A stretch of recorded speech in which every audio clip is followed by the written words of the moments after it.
किया जाए। माता जी ने सोचा कि इतना आसानी से तो नहीं, क्या करें? किसी से सलाह लिया तो कहने लगे जाओ विष्णु भगवान की तपस्या करो। माता अदिति बताने के अनुसार बहुत घनघोर जंगल में हिमालय में पर्वत की तरफ चली जाती हैं और वहां पर भगवान का आवाहन करके तपस्या करना शुरू कर देती हैं। इधर तपस्या शुरू कर दिए, कुछ दिन तो अन्न जल पान करके तपस्या करती। बहुत ध्यान देना, आप अपनी रूटीन में यदि आप पूजा करना चाहते हो, तपस्या करना चाहते हो, तो सबसे पहले ये नहीं कि एक दिन इतना खा लो दूसरे दिन खाओ ही ना, नहीं। जैसे वर्कआउट रोज थोड़ा थोड़ा किया जाता है तो एक रूटीन बन जाता है, उसी प्रकार से इस पेट शरीर के वर्कआउट के करना बहुत जरूरी होता है। तो क्या हो, कुछ दिन खाना पीना थोड़ा शुरू किया, धीरे धीरे धीरे धीरे जब पूजा में मन लगने लगा, तपस्या में मन लगने लगा, तो एक टाइम भोजन करना शुरू कर दिया। और जब मन लगने लगा और भगवान के नजदीक जाने लगी तो अन्न ही खाना बंद कर दिया। अन्न खाना जब बंद कर दिया तो और समय बचने लगा, और जब समय बचने लगा जल से ही तपस्या चालू हो गई। और जब जल से तपस्या चालू हुई बहुत समय व्यतीत हो गया, एक पैर पे खड़ी होकर तपस्या करने लगी।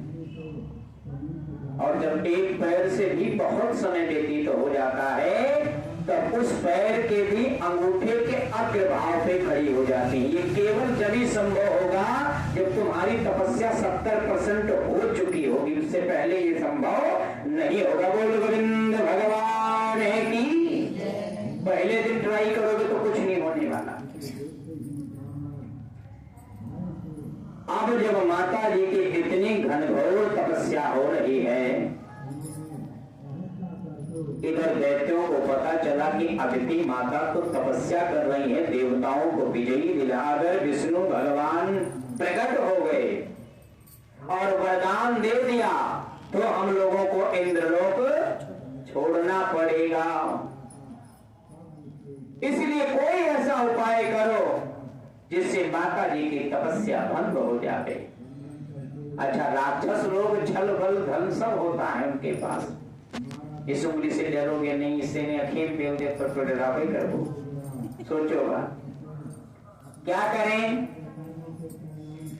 दैत्य देवता का रूप धारण कर लेते हैं और माता अदिति के पास पहुंच जाते हैं। मैया, हम लोग तो बिल्कुल ठीक है, देखो आपके पास आए हैं, आप क्यों इतना तपस्या कर रही हो? इधर अदिति माता की तपस्या 80-85% सिद्ध हो गई है, इधर दैत्य लोग पूरा प्रयास कर रहे हैं। माँ तुम इतना कष्ट क्यों सह रही हो? भला तुम्हें कष्ट होगा तो हम कैसे शांत रहेंगे? कम से कम मेरे लिए तो ये सब छोड़ो ना, हम देखो बिल्कुल तुम्हारे पास हैं। एक किसके रूप में? कौन है ये? देवताओं के रूप में राक्षस लोग हैं। देवता लोग तो बेचारे घबराए हुए पता नहीं कहां छुपे पड़े। इधर माता जी की तपस्या 90% सिद्ध हो गई है, भगवान को आने में सिर्फ 10% बचा है। देवताओं ने पूरा समय व्यतीत करते हुए पूरा छल बल करने का प्रयास किया, माता को तपस्या से हटाने का प्रयत्न किया, अनेक बार अनेक बातों से उलझाने का प्रयत्न किया। ये ध्यान देना, ये केवल अदिति माता की कथा नहीं है। जब तुम भी धर्म के तरफ आगे बढ़ोगे, तुम भी अच्छे कर्म के तरफ आगे बढ़ोगे, तो ये राक्षसी स्वभाव वाले दानव प्राकृत वाले लोग तुम्हारे भी जीवन में बाधाएं बनने की कोशिश करना शुरू कर देंगे।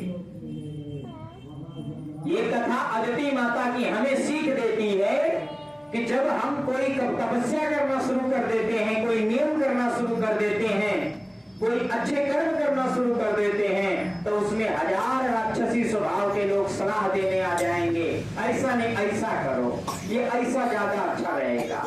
लेकिन ये ध्यान देना, ये जो कुछ भी हो रहा है तुम्हें रास्ते से भटकाने के लिए हो रहा है।